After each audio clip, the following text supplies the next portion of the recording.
This is a headlight bezel from a 1947 to a 1955 first series Chevy and GMC truck. This is the gasket that's supposed to be in there that more than likely you've never even seen because it fell out a long time ago. What this guy's supposed to do is just fit right into the bezel, and then it's supposed to keep water from getting past your headlight and rusting out your buckets like you see a lot of times. Now, we get a lot of questions on these, so we thought we'd give you a little video and show you how they go back together again. Now, first thing you want to notice is this rubber guy right here. It's got the groove on one side, but it doesn't on the other. So we're going to want to put that groove right on the edge of the bezel like this. And then you're going to notice these little clips that we've got. This guy here, you'll notice it's got a high little tab on it. These two guys look exactly the same, and this guy's a little bit wider. We're going to start with this guy. The reason that it's a little bit wider is because down here in the bottom there's a little screw hole, and we got to make sure that the clip doesn't interfere with that. So what we do is get this guy and we put it in right like this.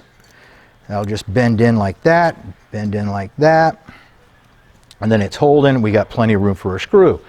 What you're going to want to do with this guy with a tab on it is it goes exactly on the opposite side of the screw. What this tab's going to do is it's going to sit into the bucket and it's going to hold the bezel on the top. So we'll get this guy in here, and then we'll get our sides in. These little guys here, they're going to go in right like this.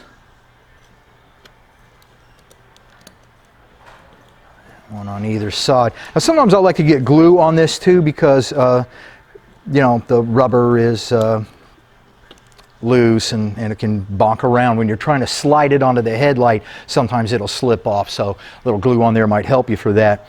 So that is what your clips are going to look like. That's your top with a notch, that's your bottom for the screw, and then your same's on the sides. So now I can take this guy, I'll put it upside like this, I'll make sure that this clip goes into my bucket. I'll go ahead and screw it, and then we'll be all set. We've got a nice seal on here. Don't have to worry about rust coming in and taking care of our bucket. Now, you be sure and check us out on Facebook and Instagram. You check us out on YouTube, and you make sure that you subscribe because we're doing these things every single week to make sure that when you get the part, they fit right. We'll see you out on the road.